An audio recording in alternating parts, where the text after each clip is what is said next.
Good evening, everyone. I'm Lissa Muscatine, co-owner of Politics and Prose in Washington, D.C. Along with my husband and co-owner Brad Graham and our entire staff, we welcome you to tonight's event. And we are so happy to be hosting this in partnership with our good friends at Harvard Bookstore in Cambridge and Books and Books in Miami, truly two of the best bookstores in the nation. I hope you visit them if you haven't ever yet. And please come to PNP also. We're always excited when Chef Alice Waters is on hand to share her thoughts about food. Tonight, she'll tell us about her new book. It's her 16th. I actually had to go back and count because there have been so many. This one is called We Are What We Eat, a Slow Food Manifesto. It's personal, it's political, it's poetic, it's polemical, and because it's Alice Waters, of course, it is persuasive. Working with her collaborators and co-authors, she spent nearly a decade refining her theory of the case for slow food, why it's healthier, more economically just, more environmentally sound, more pleasing to the senses, and so essential to building and sustaining the sorts of caring, compassionate communities that we human beings actually thrive in. And I should say, by way of truth in advertising and at the outset, that I'm a native of Berkeley, California, where Alice founded Chez Panisse in 1971 and then helped launch the slow food movement in this country. Of course, it's global. And it's impossible to grow up in Berkeley and not be inspired by Alice's cooking and her philosophy that we are what we eat. I remember my parents proudly wearing little lapel pins of a snail right here to show their loyal allegiance to the slow food revolution, even way back when. Not only have Alice and Chez Panisse transformed how we think about food in relation to restaurants especially, she's applied her philosophy in other realms, so many other realms, supporting gardens run by prisoners in the Bay Area and launching the Edible Schoolyard Project, which began in one Berkeley middle school a couple of decades ago and now integrates food cultivation and food literacy into the academic curriculum at schools across the country and even overseas. For her lifetime of food advocacy, Alice has received the National Humanities Award, the French Legion of Honor Medal, the Cavaliere of the Italian Republic. That was fun to say. And 3 James Beard Awards. Pretty soon she's going to have, helicopters and battleships and all sorts of other things named after her. But Alice, thank you so much for being with us this very week that We Are What We Eat is being launched. It's literally hot off the presses. This is what it looks like, everyone. And by the way, a couple of booksellers at PNP today and I were all salivating over this particular loaf of bread, wishing that we had ever once in our life produced one that looked just quite that delicious. So that's a goal, and we're all aspiring to that. And this book it's such a gem, Alice, that you've produced. I really think it should be required reading for anyone who eats.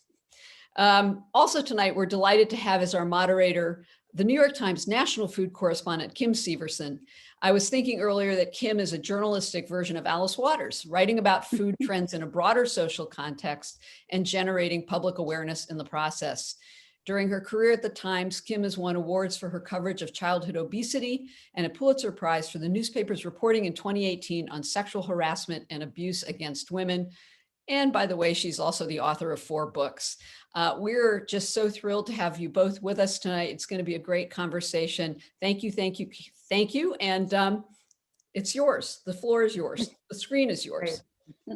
Nice. Well, Alice, how the hell are you? Well, I'm looking right now out to my redwood tree in the backyard, and it just feels so good to see you and Lissa, even virtually. Yeah, really I can't wait. Like we're in the same room. Can't wait till we're back and able to see each other in person and do these things. So I do have to ask you the question, which vaccine did you get? I got the Moderna. Okay. All right. Every team Moderna. I feel like that's the first question I want to know from everybody. It's the new, like, how about those Yankees? That's what. And how did you do during the pandemic? What did you do to keep yourself together and kind of keep yourself grounded? Well, I was very lucky to have my daughter come and live with me for the first 7 months. Wow. And she hasn't been home in a very, very long time. And we really got to know each other again. It was just great. That's beautiful. It's a beautiful thing. And you got along. There were no. Well, she's got her story and I have mine. But I think we always met in the kitchen about 3 o'clock in the afternoon and made garlic toast. It's fantastic. We have an edible schoolyard loaf of bread that Acme makes, and it's we just kind of put in the toaster, rub it with garlic, and pour olive oil on it, and we just both just had this little moment that felt so important to us. It's lovely. And what's in your basket there in your office? Oh, these are apricots. It's that moment It's in Berkeley, California. And I love it because it's, in a way, it's so fleeting this time. It may last a month if you're lucky. But the little tiny Blenheim apricots have always been something very special at Chez Panisse. And we make apricot galettes, and I know they're making those to go right now at Chez Panisse. And they're so beautiful, and they're so thin-skinned and delicate, and you can't ship them or get them any other way. You have to get them right there. And some of them are really red, and some of them are, little tiny. Right. So, All these people paid all this money, and they're like, okay, I love the fruit, but let's get down to the meat of the business. Although I'm dying over although this is the truth of it all. It's about seasonality. It's about eating in season, always, and local, because that's when you get ripe food. And I just came to the local organic people because I was looking for taste. And I became just engaged with seasonality because that's where taste was. But you when you first started cooking at Chez Panisse 50 years ago, and congratulations on this being your anniversary year. Yeah. You were trying to make menus, sort of French menus, and sort of different menu every night to bring diners in. And you at first were trying to execute with technique and weren't thinking ingredients, right? And then there was a flip. So when you started to work on taste and work on the ingredients, there was kind of an early shift, right? But a really essential one to make Chez Panisse what it is. It was an early shift, but when you have only one menu, you have to really come up with something that people are going to like. And so we had to keep changing, and we kept looking. And then we ended up at the doorsteps of the local people. But we went to farm stands to get food for the restaurant. I remember going to Brentwood to get corn. And so we could make that corn soup. And that's something that I think is hard to imagine a restaurant doing. But in fact, that was the pleasure of running the restaurant, in a way, that we would meet these people that were so passionate about what they did. And I'm not learned sure. so much. Right. Go ahead. I'm sorry. No. I was going to say, I don't think people understand how revolutionary that was at the time to actually start relationships with farmers like that for a restaurant. And, you started putting their names on a menu, which now is kind of spoofed sometimes, but it was revolutionary at the time. Mescaline salad mix. I don't think, that was unusual. That was yours. If anybody ever asks, if you see a bag of salad and you wonder how the American cultural sluice box got to the point where they have those, and this is in your book too, they have those, bags of mescaline mix. They don't really taste like anything. But and I think your book is about getting us back to that original mescaline mix in a way, right? Exactly. Getting us back it is. to flavor and taste. So I really am, I was curious about, and I want to talk a little bit about process and how you put the book together. And I thought after your 2017 memoir, Coming to My Senses, I thought it was a great book, and I thought you would just drop the mic and I'm done, and you didn't need to do any more. But why did you decide to do this one? Because I couldn't drop the friendship and the process, really, of working with Christina and Bob, they helped all the time to shape the ideas. And they both had different sort of points of view. I mean, Bob was somebody just said, "Oh, do it, say this," and Christina would say, "Maybe that's not the right time." And then I'd say, "Well, I have to say it like this." And we just went around to everything that way. We had kind of learned the process from the memoir. And then we looked forward to meeting at 10 o'clock in the morning, 10 to noon, twice a week. And we did it for more than 2 years. Wow. Wow. But the idea for the book was in the making a long time ago, because I was giving talks around the country and Bob was helping me to write those speeches. And they were about the fast food values. The way that when we eat fast food, we don't just eat the food that's not good for us. We digest, I should say, the values that come with the food. So more is better.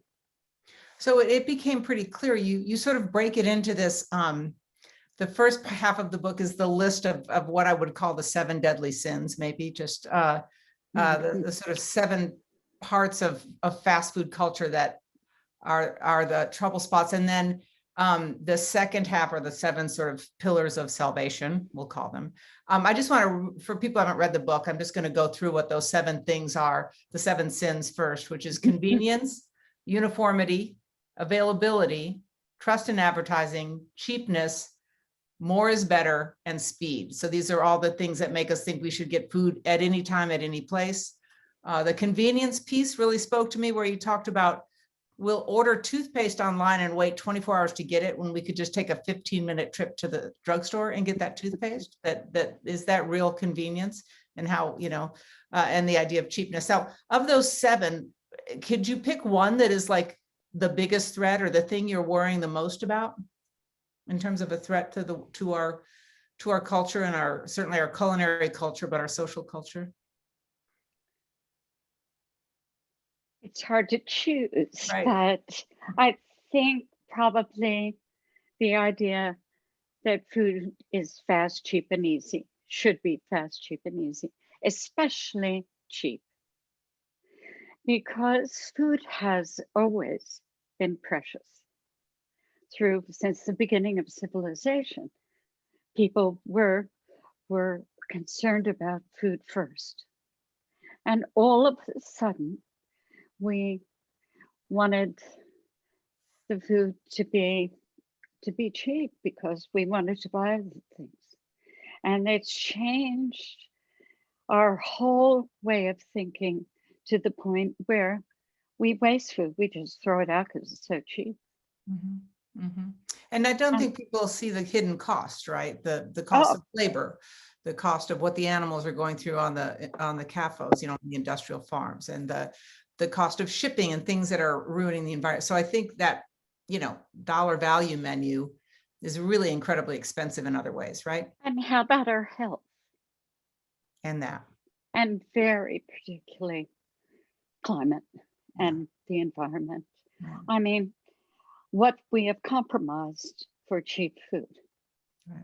And that was just something really sold to us 60 years ago. So no, go ahead. I'm so sorry. No, I was just going to say that when I grew up in New Jersey back in the late 40s, I mean, we never threw anything away. And it was, we had a tiny little garbage can for a week of garbage. And my mother saved all the newspapers and wrapping paper from presents. We just did that. They had a victory garden during the war, and we turned out the lights when we left a room. I didn't realize that I learned these things, and they've never left me. I think that, I guess the Gen Zs, for lack of a better phrase, but I think those folks, there's such energy around climate and conservation and handmade things and Etsy and vintage shopping. And there's, not driving, maybe figuring out a different way to get around. I just see that among the 13, 14 high school set right now. And it's kind of heartening, It is, yeah, I think so. but it just needs to be understood very, very quickly. Mhm. And that's why I keep going to public education. Right, It's our last truly democratic institution. right. All kids go to school or should. Right. And But I think, here we have that place where we could teach from kindergarten. well, you've started this. I mean, I think the concept, I remember interviewing you when the first concept of the Edible Schoolyard came up, this idea that you could use a garden as a classroom. And we were just like, what is she talking about? And now, it's everywhere, and gardens are a part of school campuses, and some more than others, and curriculum some more than others. But that notion of teach a kid how to grow a carrot and they're going to want to eat carrots seems universal now. It seems hard to imagine that not being taught in schools, even in big, very urban centered schools. I wish So that were true, congratulations. Kim. Mazel tov. I mean, it's I not as wish- fast as you would like. We know that, but I never, what the point that I wanted to make though, is that we're not teaching gardening per se or cooking. We're teaching math and science and history in a garden. We're teaching a language in the kitchen. We're speaking Spanish and we're cooking a tortilla soup. So we're not teaching those subjects. They're just being absorbed sort of by osmosis.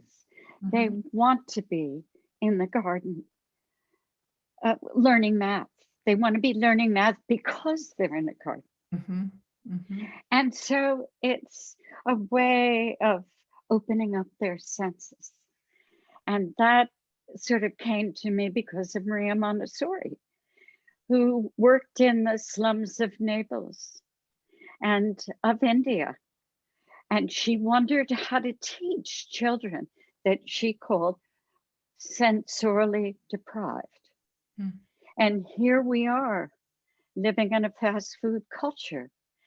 And we've all been sensorily deprived. We're not smelling, we're not tasting, we're not listening carefully, we're seeing. And so we are not getting information into our minds. Those are our pathways. Mhm. So having this food, edible education is doing what Montessori did, which is engaging children in an interactive way, Mhm. which we've always known as the best way to teach, yet we Right. don't do it. Right. Well, and now, of course, in the digital age, and we've all spent a year with kids learning online, and Mhm. every parent's fight is against their devices, and at least not every parent, but many. So it's an interesting moment. And I also think our food supply tech is also trying to solve what the tech world perceives as problems in our food supply. So climate's an issue because there's agriculture that contributes to that. So the solution is an Impossible Burger, right? So it's a gateway to get people to not eat so much beef, but still have that beef sensibility. We have lab grown meat coming up. There are so many hydroponic and vertical farms that are now growing vegetables to try to, you think about a vertical farm or someplace where you can grow the lettuce fairly locally. You can control the environment. You have to use pesticides. You don't have to ship it across the country. You don't have to pay people terrible slave labor wages to pick it. You can keep it, people won't get infected or people won't get sick with E. coli. So why are these things so bad? Or are they? And have you ever had an Impossible Burger? I haven't. I haven't. I have to say, but I'm come to understand that nutrition is in the soil. It's with all of those worms, all of those enzymes and the beautiful rich compost that that soil becomes when farmers are really taking care of the land. That's where the nutrition is. And we were lucky to have training from Bob Kennard, who was a very early regenerative ag person. He was somebody who was growing cover crops and a mix of those different things around all of the vegetables, companion planting. He was making his own amazing compost, wanted all the scraps from Chez Panisse. And your father found him, right? I mean, tell people a little bit about who he was. So this is back in the day, you were trying to get the restaurant going, and your father and mother set out and interviewed farmers all over California for you, right? They actually went to Davis and they got a list of farms that were within 1 hour of Chez Panisse. And this is what, 75, 70? Yeah, right in there, right in the late 70s. And they visited the farms, and they said, we only have 3 that we liked, but only one that I think is crazy enough to work with Chez Panisse. And that was Bob Kennard. Yeah. And we learned so much from him. He brought the values into the kitchen door. Yeah. And so I believe that that could happen with the public school system. The local farmers and ranchers and fishers could bring that knowledge and that experience, that enthusiasm, that passion for the land right in. And yeah. Oh, go ahead. I was just going to tell all of our viewers that we're going to be taking some questions. So I want you all to go to your keyboards and feel free to send your questions in now, and we'll curate them and in a little bit let you all get your questions directly to Alice. But you know, I know that you have certainly taken your share of hits for your unwavering devotion to the cause. And people say you have impossible goals and not flexible enough. And sometimes you're so focused on the species of trees that we can't see the forest. You even got a lot of crap for the egg spoon that you make your eggs in the morning over your fire. And I just think in this day and age where so many slings and arrows come at people, and we're in a culture of attack and challenge, maybe you can offer some insight in have you just developed a thick skin, or how do you navigate the critics that you've had over the years? I really believe that health is in the soil, that organic regenerative fruits and vegetables and the way the cattle are raised and they're grass-fed, all of this is what we need to do to come back to our senses, to pay attention to nature. And I can't think of a more delicious solution to all of our problems. I am sure about it. And I guess it's because I've had the 25 years of the Edible Schoolyard Project. And there are, this is a group of 1,000 students, teenagers, 6th, 7th, and 8th graders. The worst. And they have 22 different languages spoken at home in that population. So it's a pretty good test case. And I know that when they're engaged and empowered, to grow food and to cook it, that they all want to eat it. And they understand, and they will always take care of the land, and they'll always be able to cook for themselves. Now, this idea has spread around the country and around the world, and we have not really done anything other than put a website out there. But we're in every state there are edible schoolyards everywhere. There are almost 7,000 of them. Now, these have happened because the values of stewardship and nourishment and community and diversity are all deeply inside us. We love, we're part of nature, and the beauty is there. And I, again, was captivated by that when I went to Paris when I was 19, and I experienced food in a slow food culture. And I saw children coming home and eating for 2 hours with their parents for school lunch. I mean, home lunch. Yeah. And I saw the priorities given to sitting at the table and owning small businesses and shopping every day in the marketplace that was in the neighborhood. And this was in Paris. And everybody fed himself or herself in that way. And I just came back and I said, I want to eat like the French. And you haven't wavered from that. You know, I know No.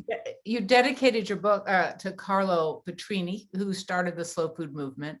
And I spoke to him once in a story I was doing about you. And I said, what is it about Alice? Why do you think she's, you know, been so successful and keeps, has changed how we eat? And he said, well, she never gives up. And clearly that's true. Do you, I mean, will you be doing this until the very end? I mean, you have been unwavering, especially, I've known you for a few decades and interviewed you several times, and people, you don't waver. How is that possible? I can't even waver about what I should eat for dinner. Because I really believe that it's true. And I know this from the history of eating around the world, the practices of countries that I really admire. They still eat at the table in Italy. I lost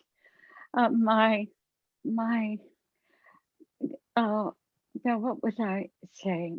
My admiration for the French when they let go of the marketplace in Paris and they took it out to the airport.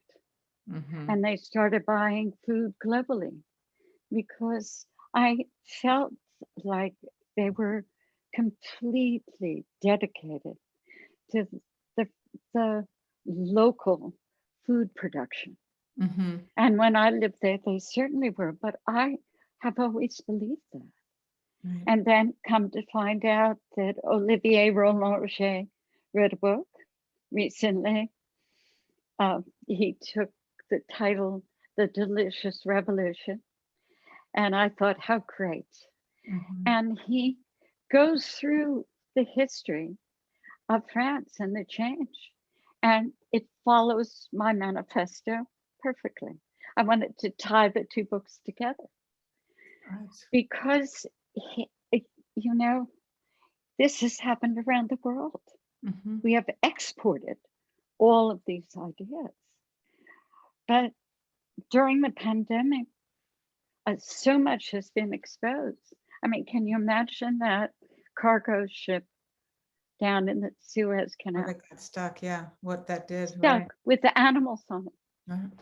Alice, I want to ask you a question somebody just sent in, and this is, I think, a common concern, and in the book you do a good job just explaining this, but someone was wondering if you could comment on the economic inequality and the inability for so many people to access and buy local organic food. And, you know, sometimes it's time and people are working a lot of jobs. They don't have the money or the time to spend at a farmer's market. I know there are programs to double that, but the reality is it's hard for people to cook and eat the way that we all should be. Although I think the pandemic has helped people get back into the kitchen. But what a lot of people say that the movement is elitist or it's economically inaccessible for people. And how would you answer that? Is it elitist to support the people who take care of the land and the farm workers? Is it elitist? I think no. And I know for certain that if you know how to cook, you can really make incredibly affordable food. I don't want to ever use that word cheap, but you know, I use Jose Andres as Right. his chicken example, because I can make 3 meals out of a chicken that cost $28. Right. He can make 6. Tell me the 3 you would make. Well, I would immediately serve a smaller portion of chicken. I would keep all the bones and make a chicken stock from them. I would probably take some of the breast meat and mix it with other things like carrots and celery and make a little chicken salad for a sandwich. But you know, when you use the whole vegetable, when you use the ends of the chard, you don't throw anything away. You can make a vegetable stock. You can use those rainbow chard ends to mix in with the chard. But it's knowing how to cook. And everybody had that knowledge passed on in other cultures.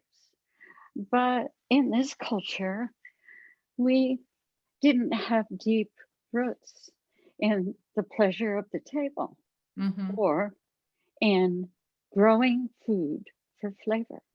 We grew it for shippability. Right. And so when the fast food industry came in, they just took us. Right market. And I think, you know, it doesn't take, and you've written some books that actually address this, it doesn't take that much to figure out how to have something fairly simple and easy and delicious to make for at the end of the day. Somebody's writing in and say, what do I do about, you know, I'm so tired at the end of the day. And how do you prepare slow dinners when you're tired and low energy? But, you know, I think you talked once about, you know, a tomato and a handful of beans that you could make a lovely supper with, you know? So exactly. But we've been programmed again that we want to have a big portion of meat, that we want to use cheese, and if you don't use them except, you know, as seasoning and flavoring, and you're not thinking of them as the main thing. I mean, beans are so amazing. I mean, they're every color of the rainbow. If you make a pot of beans, which is what Fanny and I did, it's every week we'd have a pot of beans. Sometimes they were black and red, sometimes they were white and big. And we made that pot of beans. And we make greens as well. It could be anything. It could be chard, it could be kale, be a mix. It could be a little leftover salad in there. You're cooking it with garlic. And then you could take a tortilla, just cook it there and put in beans and greens. It's a meal you can make for yourself in a minute. Right. And so it's knowing, really, I think the traditional global ways people have cooked in the past is invaluable right now. I mean, who knew that children would like kale and pita bread? Who knew? Right. Well, And I love that you hate the children's menu so much. It tell us a little bit about that, the idea that this little Well, menu is negative. it's discriminating against the family table. It separates children as having different tastes than adults.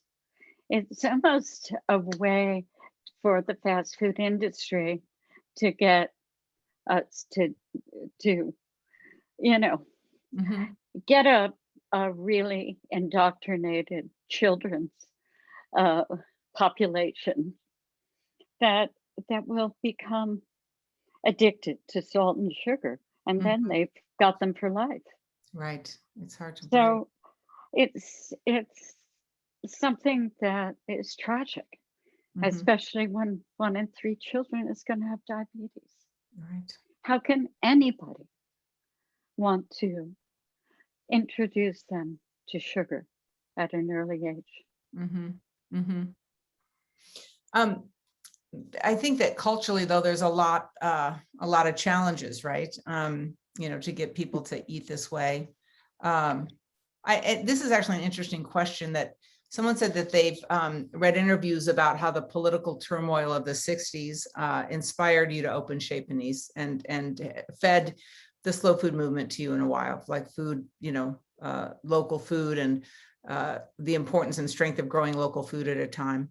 So they wonder, do you see the potential for today's political turmoil, racial justice, social justice, the division between right and left? Is there a similar awakening that might happen since we're in tumultuous times again? Well, Similar food thank you awakening? for that great question, because I think we keep putting Band-Aids on the issues. We don't get back to the systemic problem. And that's what I tried to talk about in the book. This is something that's very deep inside us. We have lost our values. And I believe that if we pay attention and if we teach them in public school, we teach diversity, we teach stewardship, we teach nourishment, we teach community through food, it could really bring children back to those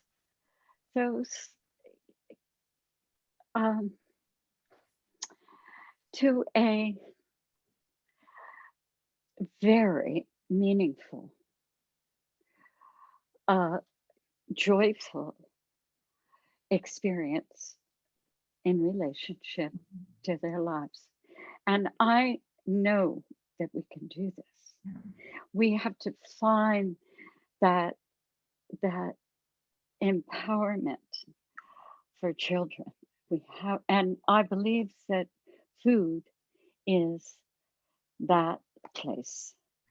And wouldn't it be incredible if schools really supported the farmers and the ranchers who take care of the land? What if our public school system did that? Be revolutionary. I think so, but it would.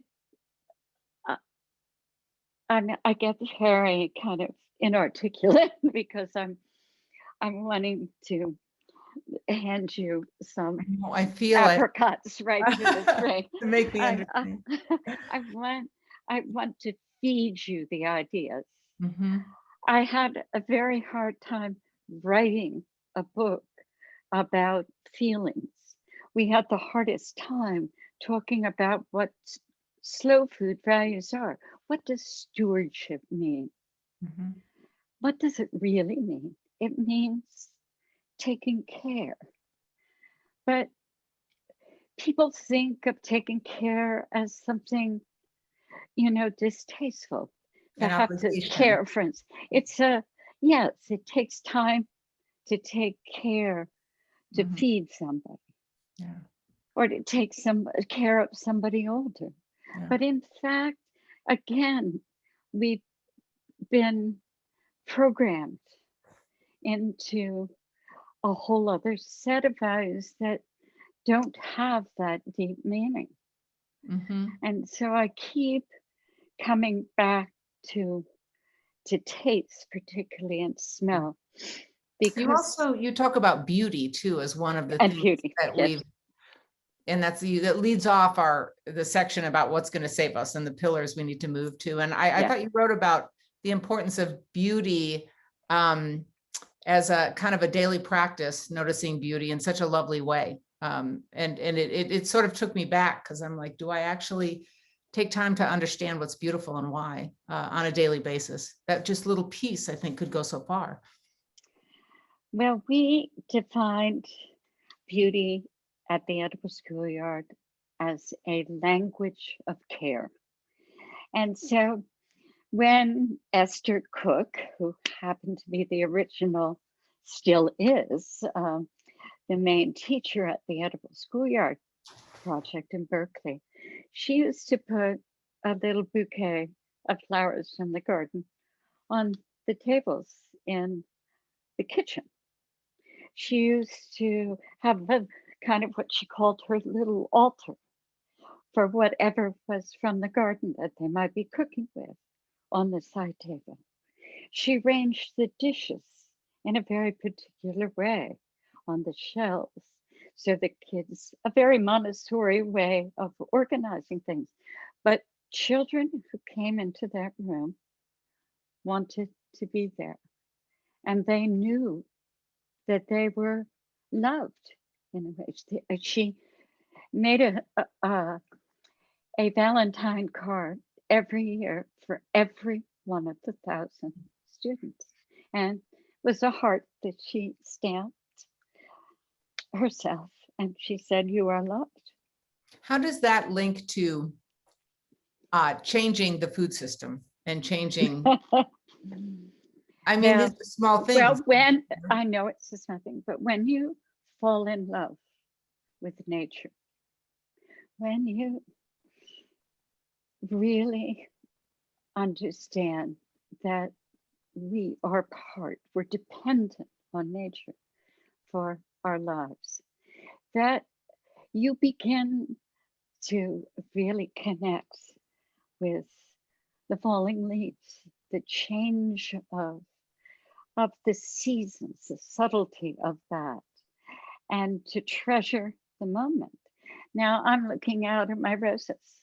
I usually am gone in the month of May, and now I see my garden full of these roses, and I can't believe it. But we have been told that when you go outside, you got to have a lot of camping equipment and all of this stuff, and tents and protection, and walking around in nature is dangerous. And yet it's what we all need to do, is walk barefoot in the grass. Mhm. And I say that it sounds just an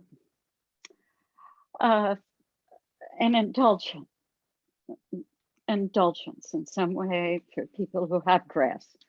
Mhm. But I really don't think about it that way. I think everybody can find beauty in their everyday lives. I mean, I always say it's just lighting a candle at a table, Mhm. but it's really spending 5 minutes and going outside and looking up, looking at the clouds, looking at the change in the time. But beauty is absolutely in the farmers markets, Yeah, and you don't have to buy it, you can just walk by it. I feel it. Can I ask you a couple practical questions that people are throwing into the mix here? Are you ready? It's kind of a speed round. We'll go through some of these. Okay.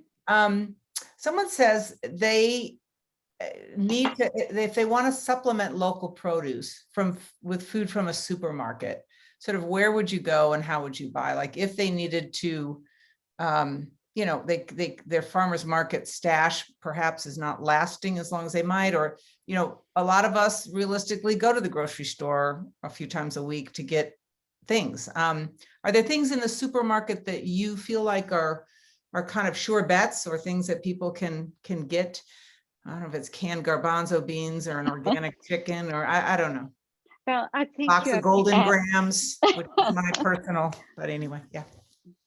Well, I always ask where it comes from. If it's not right there and clearly on the label. And I want to know exactly, are these, apples from an organic, local person? I ask those questions, and I don't just want to know about a chicken. Mhm. I want to know whether it really is free range. I want to know the name. Mhm. I want to know if there's any supplemental feed and where did that feed come from. Not the But name of the we, chicken, the name of the no, farm. not the name. We're in Maybe a I should name Portlandia it. sketch now. Yeah, okay. I love the idea that Janet. you could know the name of the chicken. We have chickens at the Edible Schoolyard, and they do have names, Yeah. and they do lay all the different beautiful colored eggs. Mhm. Now, that's one of the thrills of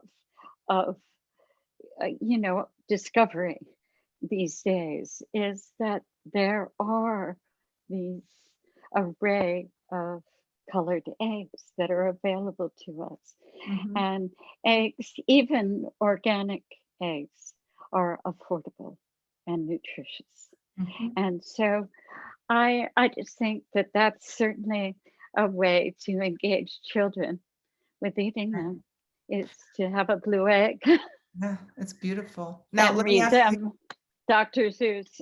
all right, I think I kind of want that to happen to me right now, but, okay, so let's see, I'm gonna ask you a couple more questions. Now here's John, thinking of yourself, but I'm gonna ask the question, will Chez Panisse be open in October? We want to visit. So Well, when will Chez we Panisse have be open? we have a plan to be open on the 1st of October. So he is in luck. But we want to open, we must open when there aren't protocols Right. about social distancing, because the restaurant's in a house and it's very, very small. And we can't afford to hire all the people that we need to work in the kitchen. Mhm. And so we are waiting until there aren't protocols, but he can be assured that there's going to be food to go and he can take it to a nearby park.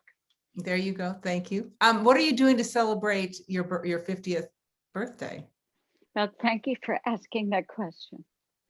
I'm hoping we can again celebrate an important birthday at the University of California.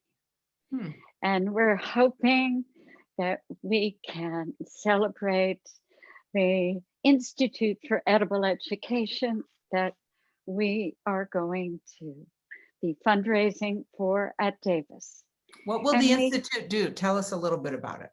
Well, I hope it can be a place of teaching teachers, teaching everyone about the beauty of food, about the nourishment, the regenerative ideas of how to work in a kitchen, how to run a business, how to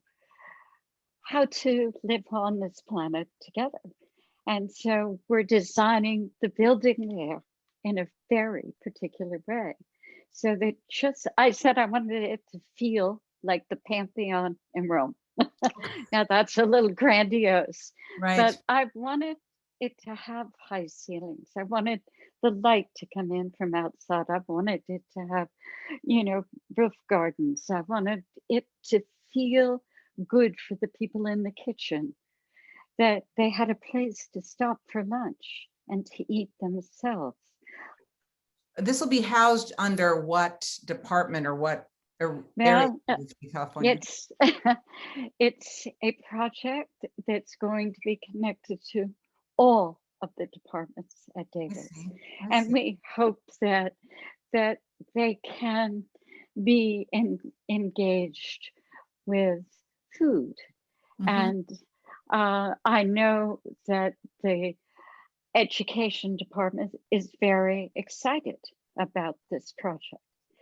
And so we want to introduce food into every department. Right. And it will be also open to the general public, and I hope we can have chefs from around the world. And This is your big films. 50th birthday present, huh? Well, it would be beautiful to Your have anniversary it present. funded.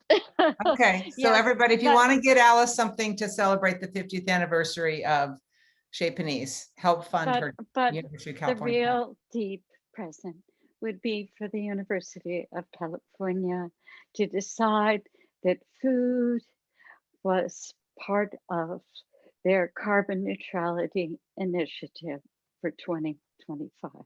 Mhm. If they understood that this could be an economic stimulus for the whole state of California, if they made a path, if they used their brilliance to really make it happen and teach the values, it would change K through 12 in the state. It would be heard across the nation, and I dare say around the world. Yeah, fantastic. So this commitment would be such a birthday present. There you go. And I think that they really believe. Yeah. And I am very excited about the future. But will you have a cake? I know you're not much of a sweets person, but what would be You your? want to make one, Kim? Do you remember that party for Marion Cunningham? Where you had 80 cakes. Marion Cunningham was a big influence on you, and she rewrote the Fannie Farmer Cookbook. It was a sort of mother confessor to many people in the Bay Area, and Ruth Reichel, you, many others. And for her 80th birthday, you had 80 different people make dessert because she loves sweets, right? You remember that? What a good idea. Yeah. I forgot. But you all don't like about sweets. You like maybe a crab. What do you like to eat at the end of a meal? I know probably one of those apricots, but that. Yes. But I like a little sweet at the end. Mhm. Just a little one. We do candied orange rind or dipped in a chocolate. I love that at Chez Panisse at the end. But I know that that I'm happy to indulge myself whenever there's a birthday. We make a gâteau glacé with whatever fruits are in season in a layered way, and put meringue on the top, and then torch it. It's like a baked Alaska. And so you're eating the soft meringue with all of the flavors of the ice creams or sherbets. And it's one of the most delectable things that the pastry department has ever made at Chez Panisse. Oh my God, you're hurting me. I feel like I just had a religious conversion, Alice. So good. Somebody wanted to know what you're having for dinner tonight. Or do you know? Good question. I actually do know, because I knew that I would want something, after this talk. And I saved the soup that I got from Chez Panisse last night, which is it's an Indian, it's a dal. It's a chickpea. Beautiful. Kind of with a cumin oil that goes on top. Oh my goodness. And so I'm going to have that, and I'm going to have a Caesar salad that Chez prepared that's going to have a lot of shaved watermelon red radishes in it and little purple turnips in it. And that's what I'm going to have. Oh, that sounds delicious. Oh. And you have started to go out to restaurants a little. I saw that you went to Zuni for a Zuni chicken on the Instagram. Are you a big fan of the Instagram? The like, here we are at the, I mean, I would think someone who has the aesthetics that you do would enjoy the art of Instagram, but it also has that distancing digital piece. So are you a big Instagram? You got a good Instagram game? Well, I really like to do it when I really see something or feel something that I want to share with people. And I, you know, at this moment in time, we aren't allowed the real experience of restaurants. And if I can find something special that I could put out there, I'd like to do it. But and I've loved seeing Jacques Pepin's cooking shows that are replaying now, and some of the new ones he's making. And he's always been somebody who is a great teacher. He's so easy to learn from in one little session. You know how to make that chicken soup. You absolutely know. Have you spent time hanging out with him much? I mean, would you consider him a friend, or are you just an admirer? Well, I too consider him a friend. He helped us when my daughter went to Yale and we were trying to change the food and make a garden at Yale. And he offered us sometimes vegetables from his garden, and he came to that project.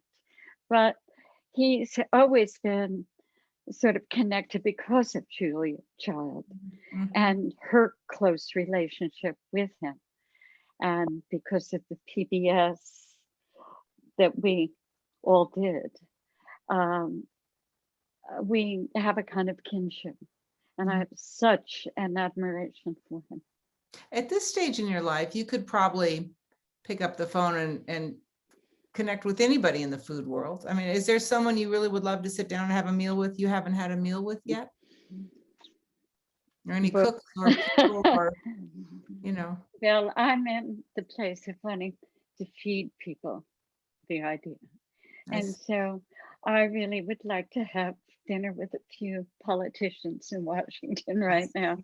I see. Maybe in the Department of Agriculture. There you go. And maybe in the Department of Education. Right.